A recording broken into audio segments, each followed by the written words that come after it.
الحمد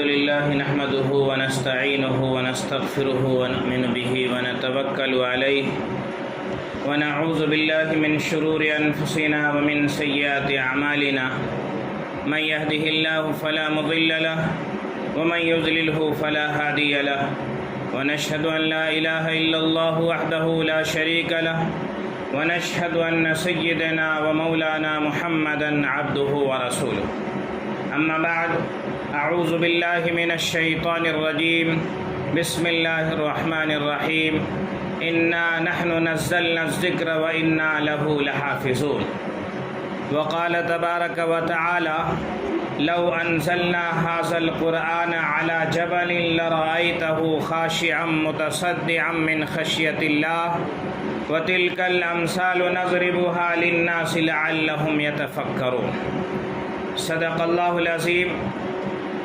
میرے محترم بزرگ اور دوستو، اللہ رب العالمین کا احسان ہے، فضل ہے اور کرم ہے کہ آج اللہ تبارک و تعالی نے اپنے فضل سے تراویح میں قرآن کریم کی تکمیل فرمائی۔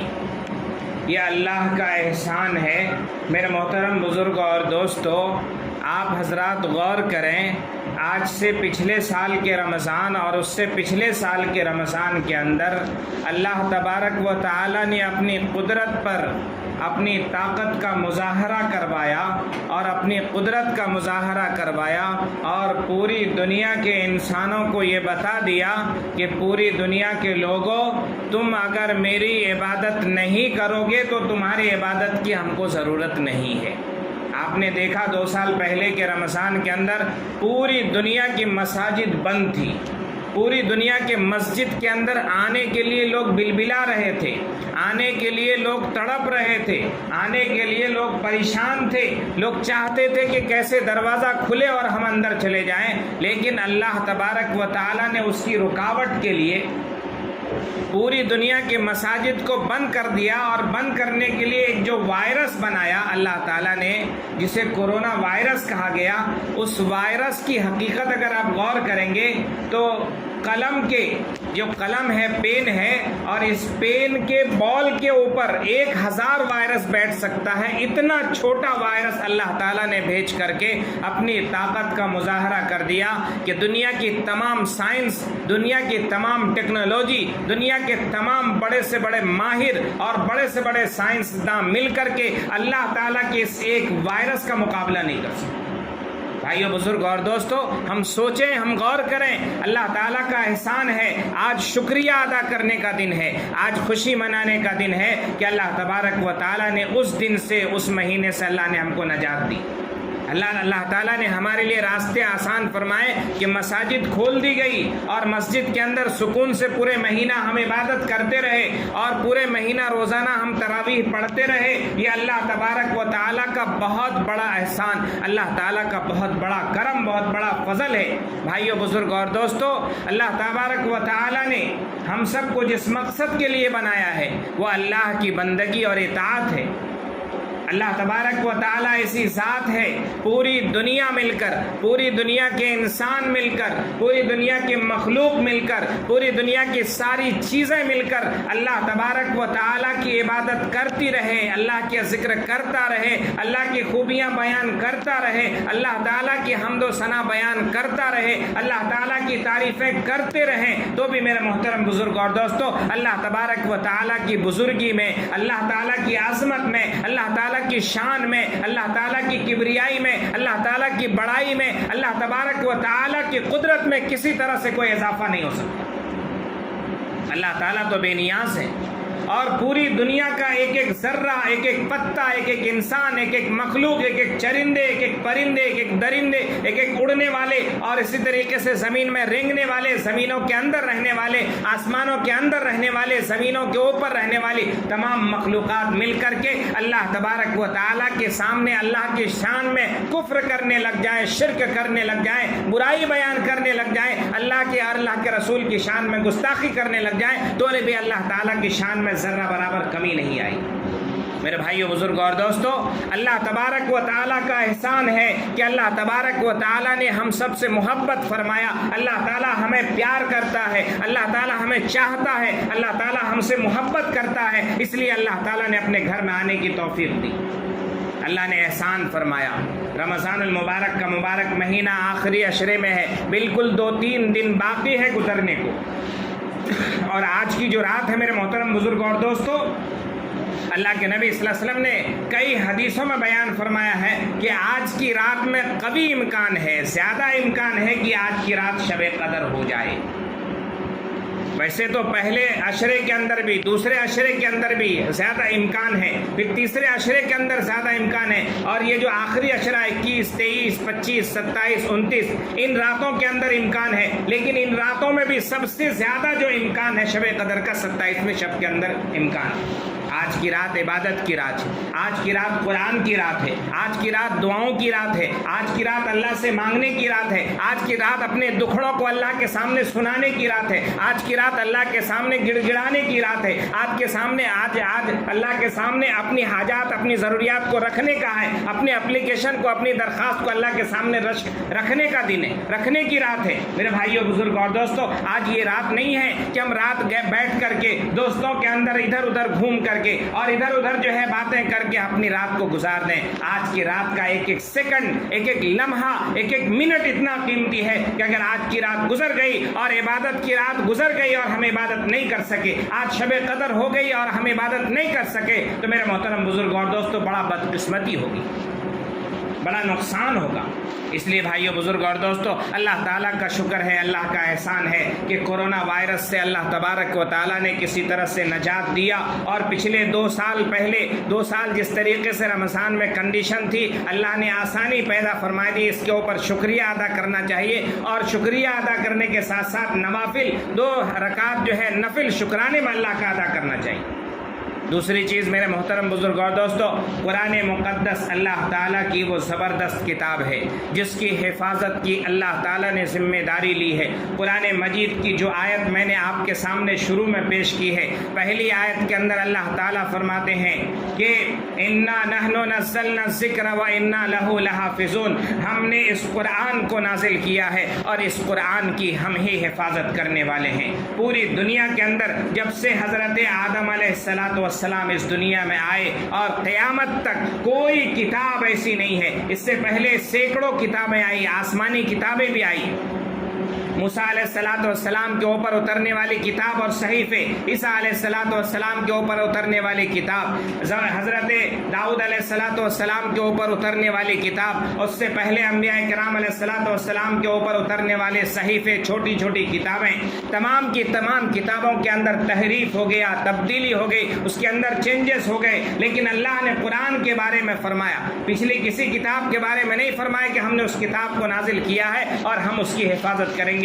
لیکن قرآن کے متعلق اللہ نے فرمایا ہے کہ قرآن کو ہم نے نازل کیا ہے اور ہم ہی اس کی حفاظت کریں گے، اور اللہ تعالیٰ نے اس کی حفاظت کا کیسا ذمہ لیا ہے۔ میرے محترم بزرگ اور دوستو، یہ قرآن ایک ایسی عظیم کتاب ہے جو اس کو دل سے لگاتا ہے، جو اس کو سینے سے لگاتا ہے، جو اپنے سینے کے اندر اس کو بھر لیتا ہے اور اس کی تعلیمات کو اپنی زندگی میں اپنا لیتا ہے، اللہ تبارک و تعالیٰ اسے کبھی ذلیل نہیں کرتا۔ اللہ تبارک و تعالیٰ اسے عزت کا وہ مقام عطا فرماتے ہیں کہ بادشاہ ہو یا غلام، امیر ہو یا غریب، سب اس کے صف کے پیچھے کے کھڑے ہو جاتے ہیں، اور اللہ تبارک و تعالیٰ نے وہ مقام عطا فرمایا۔ ایک محلے کے غریب گھر کا بچہ قرآن کریم جب حفظ کر لیتا ہے، قرآن کریم کی تعلیم حاصل کر لیتا ہے، عالم بن جاتا ہے، حافظ بن جاتا ہے، تو محلے کا بڑا سے بڑا سیاسی، بڑا سے بڑا امیر، بڑا سے بڑا رئیس، بڑا سے بڑا طاقتور، بڑا سے بڑا پہلوان اور بڑی سے بڑی پہنچ رکھنے والا بھی جب آتا ہے مسجد کے اندر، اس غریب بچے کے پیچھے ہی نماز پڑھتا ہے۔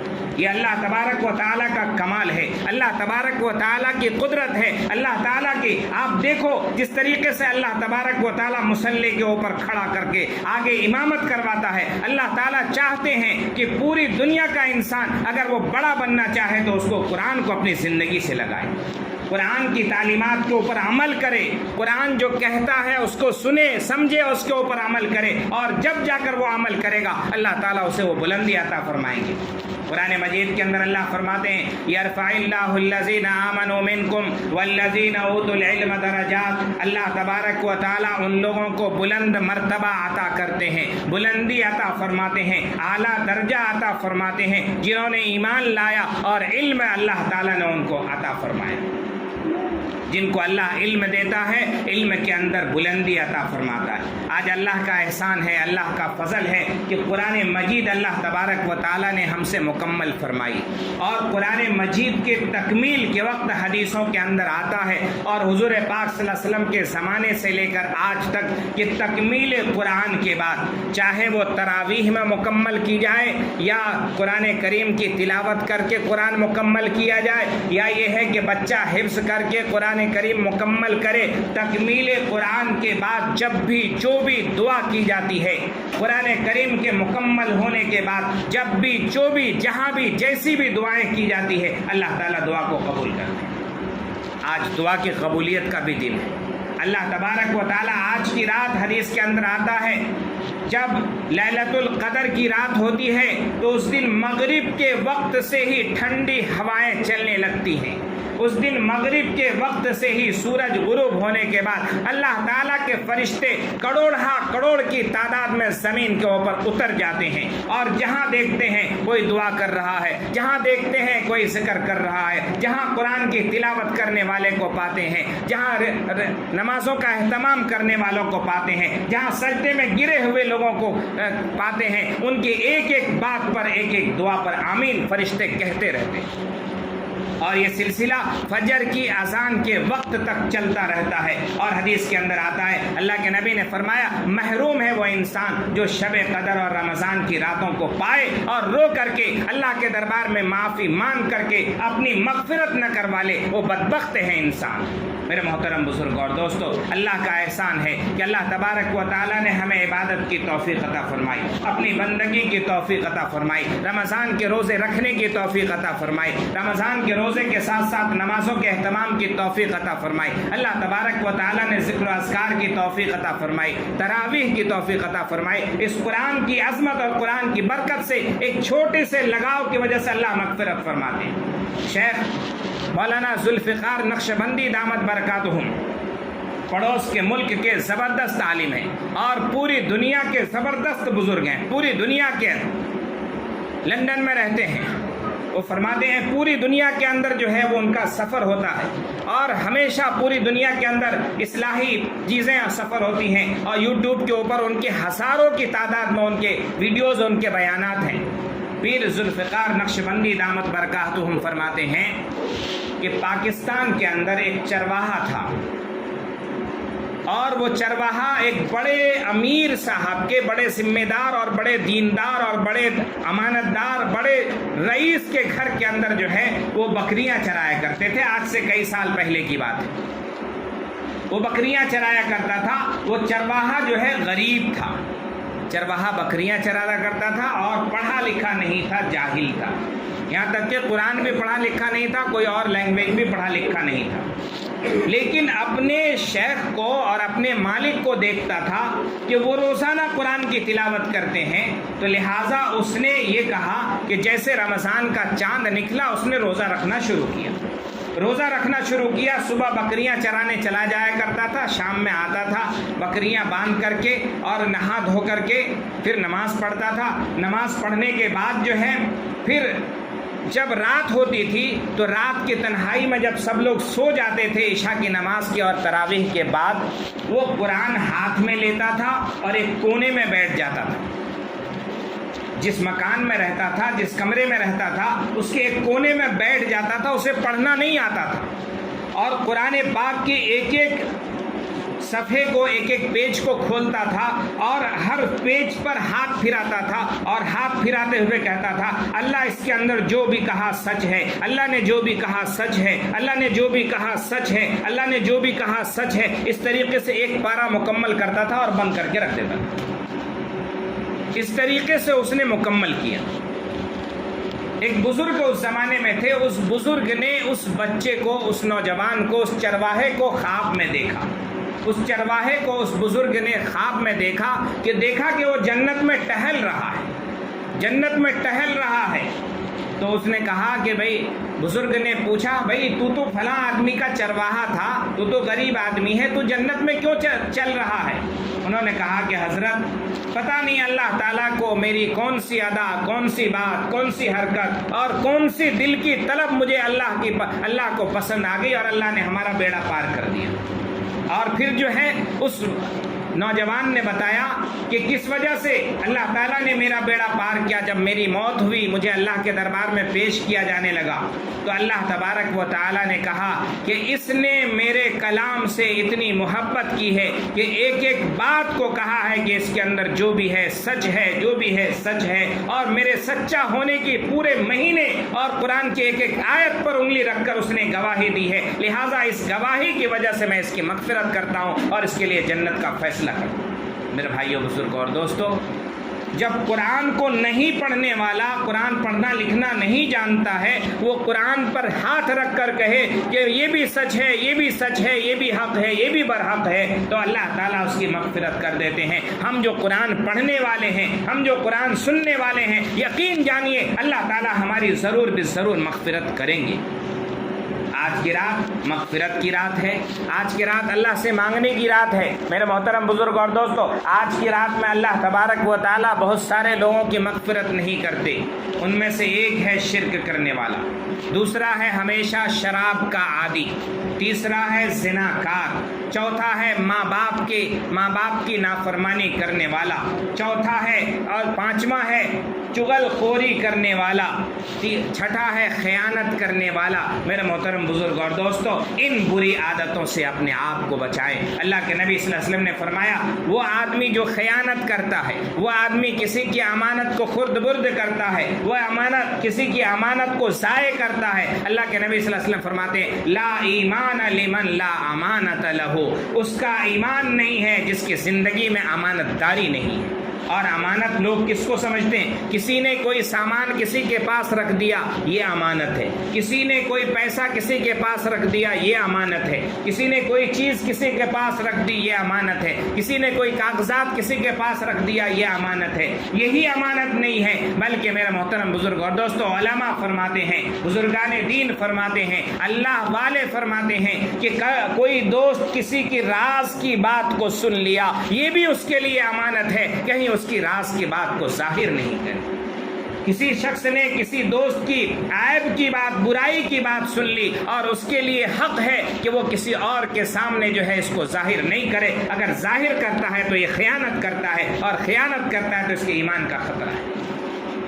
اس لیے میرے محترم بزرگ اور دوستو، معاشرے کی اصلاح کے لیے رمضان المبارک ہمیں یہ سبق دیتا ہے کہ ہم اپنے معاشرے کے اندر چغل خوری سے بچیں، غیبت سے بچیں، ایک دوسرے کی برائی کرنے سے بچیں۔ رمضان کا مبارک مہینہ چل رہا ہے، اللہ تعالیٰ سے توبہ کریں، اللہ تبارک و تعالیٰ سے معافی مانگیں۔ رات میں اٹھ کر کے اللہ کی توفیق سے سحر کے وقت ہم اٹھتے ہیں، رات میں اٹھ کر کے تنہائی میں اللہ تبارک و تعالیٰ کے سامنے روئیں اور گڑ گڑائیں۔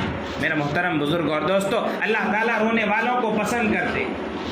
علامہ رومی رحمۃ اللہ علیہ نے ایک واقعہ لکھا ہے کہ ایک محمود غزنوی رحمۃ اللہ علیہ رات کے اندر بھیس بدل کر نکلے۔ محمود غزنوی رحمۃ اللہ علیہ رات کے اندر بھیس بدل کر نکلے، اور جب بھیس بدل کر نکلے ہیں فقیر کے لباس میں، ایک جنگل کی طرف گئے ہیں، وہاں دیکھے ہیں کہ 5 لوگ وہاں پر موجود ہیں، اور وہ 5 لوگ آپس میں مشورہ کر رہے ہیں کہ آج ڈاکہ ڈالنا ہے تو کسی بڑی جگہ میں ڈاکہ ڈالنا ہے۔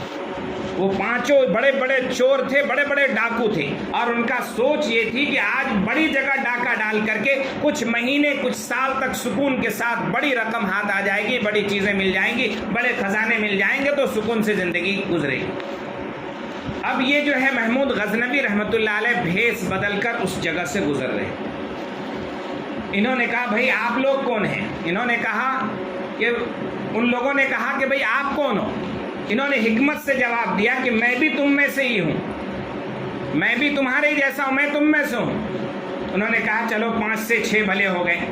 اب بیٹھے اور انہوں نے کہا کہ دیکھو ہمارا مقصد ہے چوری کرنے کا، آج کہیں جو ہے اچھی جگہ پہ ڈاکہ ڈالنا ہے، تم لوگ آپس میں مشورہ دو۔ کسی نے کہا کہ اس شہر کا فلاں رئیس آدمی ہے، اس کے یہاں ڈالیں گے۔ کسی نے کہا کہ نہیں اس شہر کا فلاں کنارے میں بڑا دولت مند ہے اس کے وہاں ڈالیں گے۔ آخر میں انہوں نے کہا کہ جب ہر ایک اپنی اپنی صلاحیت بیان کرو۔ ایک نے کہا کہ جب میں راستہ چلتا ہوں کتا بھونکتا ہے تو میری کتا کی بات میرے سمجھ میں آ جاتی ہے کہ کتا کیا کہنا چاہتا ہے۔ دوسرے نے کہا کہ جب میں کہیں پہنچتا ہوں تو میرے ناک کے اندر اللہ نے وہ طاقت رکھی ہے کہ ناک سے سونگھ کر پتہ بتا دیتا ہوں کہ کہاں پر خزانہ رکھا ہوا ہے، کہاں پر دولت اور کہاں پہ مال رکھا ہوا ہے۔ کسی نے کہا میرے بازو کے اندر اتنی طاقت ہے کہ کتنا اونچا محل ہو میں اس پر آسانی سے چڑھ جاتا ہوں۔ کسی نے کہا کہ میں رات کے اندھیرے میں کسی کو دیکھ لیتا ہوں تو رات کے اجالے دن کے اجالے میں اسے پہچان لیتا ہوں۔ بادشاہ سلامت وہاں پر تھے ہی، لیکن انہوں نے بتایا نہیں کہ میں بادشاہ ہوں۔ انہوں نے سمجھا کہ ہمارے ہی ڈاکو میں سے کوئی ایک ڈاکو ہے یہ بھی۔ انہوں نے کہا کہ جب اتنی بڑی صلاحیت اپنے پاس موجود ہے تو آج ایک کام کرو، بادشاہ کے محل پہ ہی ڈاکہ ڈال دیں۔ چنانچہ سب لوگ مشورہ کیے اور مشورہ کرنے کے بعد رات جب کچھ حصہ گزر گیا تو رات کے حصے کے گزرنے کے بعد علامہ رومی رحمۃ اللہ علیہ نے بڑا عجیب و غریب واقعہ لکھا۔ سب نے کہا کہ جب ہر طرح کی صلاحیت ہے، ایک نے کہا کہ رات میں اگر میں بادشاہ نے کہا کہ میرے اندر یہ صلاحیت ہے کہ اگر کوئی بڑا سے بڑا مجرم پھنس جائے میں گردن ہلا دیتا ہوں تو اس سے مجرم کی جان بخشی ہو جاتی ہے، اس کی رہائی ہو جاتی ہے۔ جب انہوں نے سنا تو کہا کہ یہ تو ہمارے سردار ہیں، اگر ہم چوری کرے ڈاکہ ڈالے اگر پھنس گئے تو یہ تو ہم کو بچانے کے لیے کافی ہیں۔ لہٰذا جو ہے سب نے مشورہ کیا کہ چلو آج بات یہ ہے کہ بادشاہ کے خزانے میں ہی ڈاکہ ڈال دیں۔ چنانچہ سب لوگ نکلے۔ سب لوگ نکلنے کے بعد بادشاہ کے خزانے کے اندر جس کے ناک کے اندر صلاحیت تھی سونگنے کی، وہ سونگ کر پتہ بتا دیا کہ اس دروازے کو کھولو توڑو اور وہاں جا کر خزانہ مل جائے گا۔ خزانہ مل گیا۔ اب جو اوپر چڑھنے والا تھا اس نے چڑھ کے بتا دیا۔ اب کتا بھونکنے والے کی بات سمجھ میں آ گئی تھی۔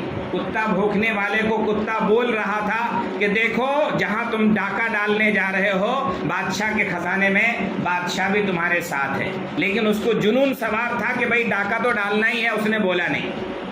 اب سب لوگ ڈاکہ ڈال کر کے وہاں سے نکلے، محل سے جنگل میں پہنچے، سب نے اپنا اپنا حصہ کیا اور حصہ کرنے کے بعد چلے اور ان کو بھی حصہ مل گیا۔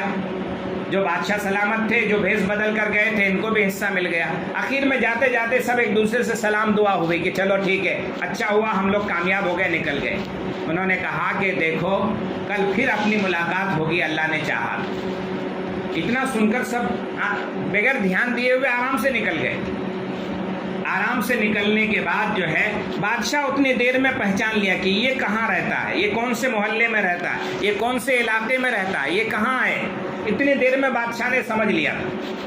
اب صبح ہوئی، صبح چرچا ہوئی کہ بادشاہ کے خزانے کے اندر، بادشاہ سلامت کے خزانے کے اندر چوری ہو گئی ہے۔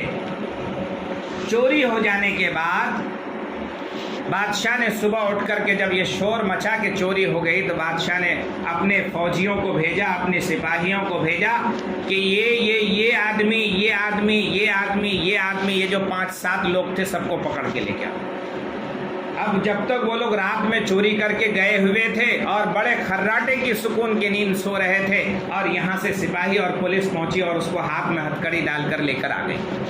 ہتھکڑی ڈال کر لے کر آ گئی۔ لے کر آنے کے بعد جو ہے اب ہر ایک سے پوچھا جانے لگا اور سب معافی مانگنے کے لیے ہاتھ جوڑ کر کھڑا کہ ہم سے غلطی ہو گئی، اب نہیں ہوگی اگر آپ نے چھوڑ دیا۔ بادشاہ نے کہا کہ ان سب کی گردن مارنے کے لیے جلاد کو بلا لیا کہ انہوں نے بادشاہ کے خزانے کے اندر چوری کی ہے اور آج کی اس کی سزا ہے کہ گردن اڑا دی جائے گی۔ ہر ایک کو ایک ایک کر کے پیش کیا گیا۔ پیش کرنے کے بعد ایک شخص نے کہا، 7واں آدمی اس میں جو تھا اس نے کہا کہ میں رات کے اندھیرے میں جس کو دیکھ لیتا ہوں دن کے اجالے میں اسے میں پہچان لیتا ہوں، اور بادشاہ سے کہا کہ بادشاہ سلامت، رات میں آپ بھی میرے ساتھ تھے، آپ میرے ساتھ تھے۔ ہم لوگوں نے جنہوں نے خزانہ سونگنا تھا، جنہوں نے کتے کی باتیں سننا تھا، سمجھنا تھا، اور جنہوں نے خزانہ اٹھانا تھا، جنہوں نے بڑی بڑی محل پر چڑھ کر کے ڈاکہ ڈالنا تھا، سب اپنی صلاحیت کا استعمال کر چکے۔ اور میں نے کہا تھا کہ میں رات کے اندھیرے میں جسے دیکھتا ہوں اسے پہچان لیتا ہوں، اور جو ہے ہم بھی اپنی صلاحیت کا استعمال کر چکے، آپ کو میں نے پہچان لیا۔ اب آپ کی صلاحیت کی باری ہے۔ آپ نے اس وقت رات میں کہا تھا مشورے میں کہ میں اگر کوئی مجرم پھنس جائے میں گردن ہلا دیتا ہوں تو اس کی جان بخشی ہو جاتی ہے۔ لہٰذا سب لوگ بادشاہ کے پیروں کے اوپر گر پڑے، اور گر پڑنے کے بعد جو ہے کہنے لگے بادشاہ سلامت، اب تو آپ مجھے بچا سکتے ہیں، اگر آپ نے نہیں بچایا تو ہم سب مر جائیں گے۔ میرے محترم بزرگ اور دوستو، اب بادشاہ نے کہا کہ دیکھو، علامہ رومی رحمۃ اللہ علیہ نے کہا کہ یہ جو شخص ہے رات میں اندھیرے میں دیکھ کر کے، چہرہ نہیں دیکھا تھا، پورا اندھیرا تھا، آج کے زمانے جیسے لائٹ نہیں تھی۔ علامہ رومی رحمۃ اللہ علیہ کہتے ہیں کہ جب رات کے اندھیرے میں دیکھ کر کے دن کو پہچان لیتا ہے، اور رات کے اندھیرے میں جو شخص اللہ تبارک و تعالیٰ کو یاد کر کے اللہ کو پہچان لیتا ہے، اللہ تبارک و تعالیٰ اسے معاف کر دیتے ہیں، اللہ تعالیٰ اسے معاف کر دیتے ہیں۔ اسی لیے رات کی عبادت کی بڑی اہمیت ہے۔ رات میں 2 رکعت، رمضان میں بھی، رمضان کے علاوہ بھی رات میں 2 رکعت نماز کی توفیق مل جائے، یہ بہت بڑی بات ہے۔ تہجد کی توفیق مل جائے، بہت بڑی بات ہے۔ نفل کی توفیق مل جائے، بہت بڑی بات ہے۔ میرے محترم بزرگ اور دوستو، بادشاہ سلامت نے کہا کہ دیکھو اس نے استعمال کر لیا، اب میں بھی اپنی صلاحیت کا استعمال کرتا ہوں۔ جہاں جلاد تیار تھا کہ ان سب کی گردن اڑا دی جائے، بادشاہ نے کہا کہ ہماری داڑھی کی طرف سے، ہماری طرف سے اشارہ ہے کہ ان لوگوں کو معاف کر دیا جائے۔ اور معاف کرنے کے بعد سب بادشاہ کے قدموں کے اوپر گر پڑے کہ بادشاہ سلامت، یہ جو ہے ہم سے بھول ہوئی کہ ہم نے اللہ کی نافرمانی کی، آپ کے دربار میں جو ہے ہم نے ڈاکہ ڈالا، آج سے ہم توبہ کرتے ہیں کہ ہم کبھی اس طرح کی غلطی نہیں کریں گے۔ اور پھر کتابوں کے اندر آتا ہے کہ وہ جو بڑے بڑے چور اور ڈاکو تھے اپنے وقت کے ولی اور بزرگ بن گئے۔ میرے بھائیو، بزرگ اور دوستو، یہ رمضان کی عبادت اللہ نے توفیق دی تھی، اللہ نے موقع دیا تھا، اللہ نے ہم سب کو موقع دیا، ہم سب عبادت کیے، راضی کیے اللہ کو۔ ہم نے کتنا راضی کیا ہے ہم کو معلوم۔ آج بھی کتنے بھی بد نصیب انسان ایسے ہوں گے جنہوں نے رمضان کا مبارک مہینہ پایا، روزہ نہیں رکھ سکے، عبادت نہیں کر سکے، اللہ کو راضی نہیں کر سکے، اللہ کے سامنے گڑ گڑا نہیں سکے۔ میرے بھائیو، بزرگوں اور دوستو، ہماری زندگی، آپ کی زندگی کی کیا حقیقت ہے؟ راستے سے ایک آدمی یہاں سے نکلا ہے، یہاں سے ہڑپسر جا رہا ہے، یہاں سے کونڈوا جا رہا ہے، یہاں سے اسٹیشن جا رہا ہے، راستے میں گاڑی میں دھکا لگا، گرا، ایکسیڈنٹ ہوا، وہیں بھی ختم۔ ہماری زندگی کی کیا حقیقت ہے؟ ہم سب کب کس وقت کے مہمان ہیں اور کس وقت اللہ تبارک و تعالی ہم کو بلا لے، میرے محترم بزرگ اور دوستو پتہ نہیں۔ میں جہاں رہتا ہوں ہمارے قریب میں جو ہے ایک اب بھی ظہر کے بعد غیر مسلم تھا، اس کا انتقال ہوا۔ 12 بجے صبح رکشہ چلا کے آیا ہے، گھر میں بیٹھا ہے، اور گھر میں بیٹھا ہے، آرام سے کھانا وانا کھایا ہے۔ 2:30-3 بجے اچانک جو ہے سینے میں درد شروع ہوا اور الٹی ہوئی، لے کر سسن میں گئے اور انتقال، اور ابھی مغرب کے بعد جو ہے اس کو لے کر چلے گئے۔ کب کس کا انتقال ہو جائے میرے محترم بزرگ اور دوستو، انتقال ہونے سے پہلے موت کے آنے سے پہلے موت کی تیاری کر لیں۔ اللہ تعالیٰ نے قرآن مجید کے اندر فرمایا ہے کہ موت ایک ایسی حقیقت ہے، پوری دنیا کا کوئی سائنٹسٹ آج تک انکار نہیں کر سکا۔ تمام لوگوں کا اس بات پر اتفاق ہے کہ موت آنی ہے، موت آنے کے بعد دنیا سے جانا ہے۔ بھائیو، بزرگ اور دوستو، کب ہم مرنے کے بعد کیا ساتھ لے کر جا رہے ہیں؟ جائزہ لیں، محاسبہ کریں۔ 25 سال، 30 سال، 40 سال، 50 سال کی ہماری عمریں ہو گئی ہیں، 60 سال کی ہماری عمر ہو گئی ہے، ہم نے کیا توشہ ساتھ لیا ہے؟ کیا ہم نے اپنے حصے میں جمع کیا ہے؟ آج اللہ کا کرم ہے، اللہ کا فضل ہے کہ اللہ تعالیٰ نے موقع دیا ہوا ہے، اس رمضان کے 2-3 دن بچے ہوئے ہیں، اس کو رو کر کے، گڑ گڑا کر کے، توبہ کر کے، معافی مانگ کر اللہ کے سامنے جھک کر کے اپنی مغفرت کروا لیں، اپنے ماں باپ کی، اپنے اہل و عیال کے، رشتہ داروں کی، عزیز و اقارب کی مغفرت کروا لیں۔ میرے محترم بزرگ اور دوستو، مغفرت کی رات ہے، جب تک ہم روئیں گے نہیں، گڑ گڑائیں گے نہیں، اللہ تعالیٰ عطا نہیں کرے گا۔ اس لیے انشاءاللہ جو ہے ابھی دعا ہوگی، اور دعا کے اندر سب لوگ ابتدائی طور پر دل ہی دل میں خاموشی سے توبہ کریں۔ اللہ تعالیٰ توبہ کو پسند کرتا ہے، اور کم سے کم سورہ فاتحہ ایک مرتبہ پڑھ لیں، کم سے کم سورہ قل هو اللہ احد یاد ہے، ہر ایک کو یاد ہے، 3 مرتبہ آنکھ بند کر کے سورہ قل هو اللہ احد پڑھیں اور درود شریف پڑھیں، انشاءاللہ دعا ہوگی، اور دعا میں دل سے دعا مانگیں۔ دل سے دعا مانگیں. اللہ تعالیٰ دل سے جو نکلتی ہے وہ آسمان پر پہنچ کر ہی رکتی ہے، اللہ کے عرش تک پہنچتی ہے. ہمارے دل کے اندر کیا راز ہے، کیا بھید ہے، ہماری کیا ضرورت ہے، کیا حاجت ہے، اللہ تعالیٰ اس کو بہتر جانتا ہے. اس لیے ہم اللہ تبارک و تعالیٰ سے گڑ گڑا کر کے، رو کر کے اللہ تبارک و تعالیٰ کے دربار میں معافی بھی مانگنا ہے، توبہ بھی کرنا ہے، دعائیں بھی کرنی ہے. اور آج اس وقت پوری دنیا کے اندر مسلمانوں کے خلاف، اسلام کے خلاف، قرآن کے خلاف، دین کے خلاف، شریعت کے خلاف، مذہب کے خلاف جو سازشیں چل رہی ہیں، میرے محترم بزرگ اور دوستو، اللہ تعالیٰ جب چاہے گا ان کو 1 منٹ میں ان کو ختم کر کے رکھ دے گا. اللہ تعالیٰ کی طاقت کے سامنے ان کی طاقت کی کوئی حیثیت نہیں ہے. لیکن شرط یہ ہے کہ مسلمان ایمان والا بن جائے. قرآن مجید کے اندر اللہ نے فرمایا وَأَنْتُمُ الْأَعْلَوْنَ إِن كُنتُم مُؤْمِنِينَ، کہ اے مسلمانوں اگر تم سچے مومن ہو تو تم آگے اوپر رہو گے، بلندی پر رہو گے. لیکن سچے مسلمان جب تک نہیں رہو گے ذلیل ہوتے رہو گے. آج ہماری ذلت کا، آج ہماری رسوائی کا، آج ہماری بے عزتی کا، آج ہماری کمزوری کا یہی مسئلہ ہے کہ ہم اپنے اندر حوصلہ پیدا کریں، جذبہ پیدا کریں. ہم کسی کافر سے، کسی مشرک سے ڈرے نہیں. موت ایک ہی وقت آنی ہے، جب جس کو آنی ہے، جس وقت موت آنی ہے پوری دنیا کے لوگ مل کر اس کی موت کو روک نہیں سکتے. 1 منٹ کا مہلت نہیں مل سکتا. لہذا موت آنی ہے تو موت سے ڈرنے کی ضرورت نہیں ہے، موت سے مقابلہ کرنے کی ضرورت ہے. اپنے کو کمزور ہونے کی ضرورت نہیں ہے، بزدل ہونے کی ضرورت نہیں ہے. حوصلہ اور ہمت کے ساتھ اور مسلمانوں میں اتفاق اور اتحاد پیدا کر کے نوجوانوں کی رہبری، نوجوانوں کی ترقی، نوجوانوں کو آگے بڑھانے کی ضرورت ہے. اللہ تعالیٰ سے دعا فرمائے کہ اللہ تعالیٰ ہم سب کو عمل کی توفیق نصیب فرمائے. آمین. وآخر الدعوانا الحمدللہ رب العالمین. دعا.